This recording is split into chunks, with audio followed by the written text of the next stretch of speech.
Welcome to the 50th anniversary celebration of Earth Day and to our contribution to the Gila Earth Day event.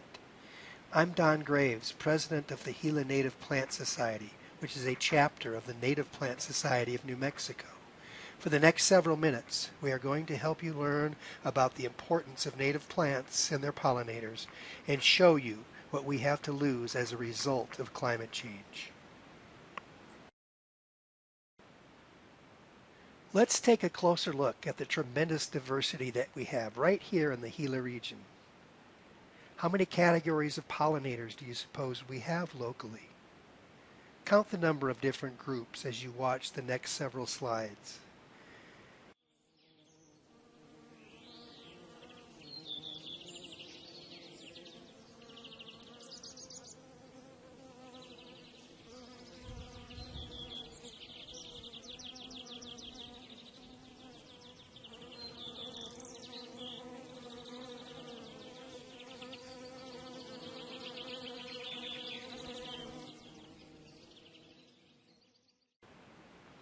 This is what could be lost in the process of climate change. I always strive to have my students learn as much as possible about the natural world. They learn to identify local birds, native plants, insects, and other organisms. I asked them if one of the several species of sparrows in the area did not return in the spring, would they notice? Most said no. If you do not know the intricacies of your natural landscape, how will you know when change occurs, or when a plant or insect species is gone? But then it's too late. Worldwide, native insect species are declining at an alarming rate. While not all of this decline is due to climate change, it is simply one more stress on them. How will the loss of this pollinator diversity affect the native plants that depend on them? One of the things you can do is to learn more about your natural landscape, such as which native plants live here, who their pollinators are, and what plants and the pollinators need in order to survive and flourish. What can you do to promote and protect these magnificent native plants and their pollinators? The Gila Native Plant Society can help you. Learn more about the native landscape. We offer monthly programs open to the general public, September through May. During the months of April through September, field trips lead participants to a variety of natural landscapes to see and identify native plants. These are also open to the general public. Plant a native garden designed to offer habitat that feeds our native pollinators and feeds you. Of course, native plants have provided sustenance, materials, and spiritual value to those living in the Gila landscape for thousands of years. Here are two videos that will give you a sense of how local native plants have been and are being used. Some of our native plants are some of the tastiest, most nourishing foods that I've had, and the two that I thought of, because I have a hard time answering with just one, are honey mesquite trees and prickly pear cactus. Honey mesquite trees pods are so sweet and delicious, and they can be added to baked goods and oatmeal, and I just think they're such a powerful medicine food. And I love that the trees are nitrogen fixers, and that their roots are such deep tap roots that go deep into the earth and find water where we don't even know that it's there.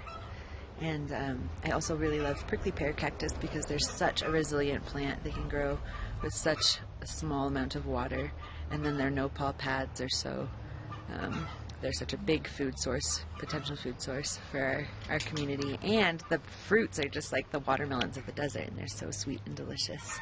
And both of those foods are so nourishing for our bodies, especially living in the desert. They give us water and calcium and all kinds of good stuff. So those are my two favorite plants. Nabote, Ikaye is yucca and Apache. This plant was very important to us. One of the uses that we had was the stalk itself. When the stalk clears the crown, it's edible. And in some places you can see where the elk have come in and broken them off. But Apaches also used them. We would bake them At that point, once they're baked, they're almost like artichokes. They're real tender and they're very, very tasty. The other use we had for this stalk, once it grows, you can't eat it. It becomes a much woodier substance. But once the flowers bloom, before the seeds develop, once the flowers bloom, you can eat the petals. They got a really good taste also. The stalk, if it grows straight enough, the stalk itself was used as a material.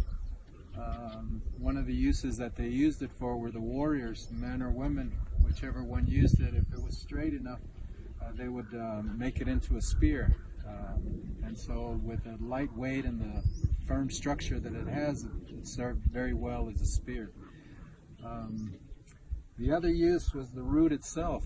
The root itself, I understand, contains a material called soap in it, which is a lathering material that breaks down grease and oil. And so it was a soap. And so in Silver City and in some of these towns that have these natural food stores, you can go in and get yucca soap. But Apaches, we hated to carry things.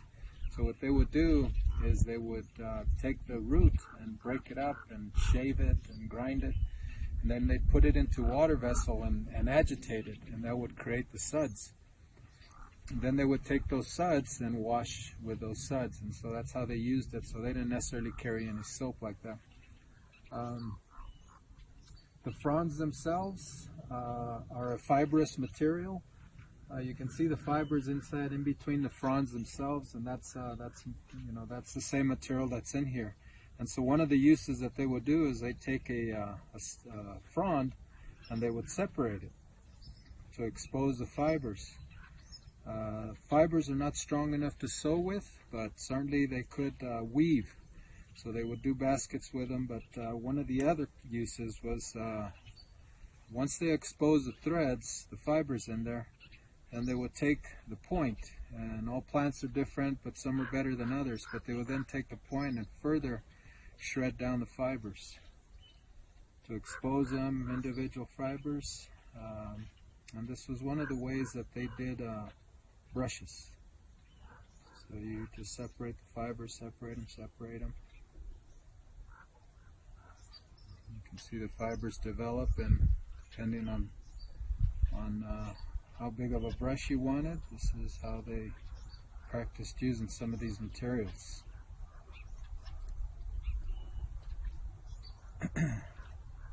And that's yucca, igaye. You can eat it, you can wash with it, you can make art, and you can defend yourself. Ijeje. We have produced the Beginner's Guide to Planting Native Perennials of the Gila region. This simple guide will be available in May. The guide is meant to help gardeners in choosing, planting, and growing flowering native perennials. Inside the guide, one will find basic growing conditions like soil and water needs, planting instructions, and plant descriptions. We offer classes covering a variety of native plant families and schedule courses on specific topics. This year, in late July and early August, for example, we will offer a series of 4 workshops on landscaping with native plants. You will learn about native plants for local landscapes, the basics of landscape design, how to plant, prune, and care for your native plants, and have a tour of naturally landscaped yards in our local area. This year, our annual plant sale will take place during the monsoon season, the best time to plant native plants. It will be on August 22nd and will include native plant growers and vendors who will help you choose native plants appropriate to our Gila region.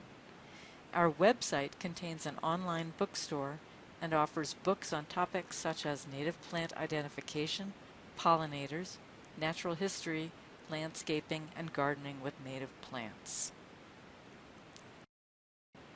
Do you want to get started right now? We are sharing some of the artwork from the Beginner's Guide to Planting Native Perennials of the Gila region on our website. Please go to gilanps.org, choose Education, and then click on Activities for Kids. Print the native plant sheets and enjoy coloring them. You don't even have to stay within the lines. There is also a maze that will bring you into our Silva Creek Botanical Garden on Virginia Street in Silver City.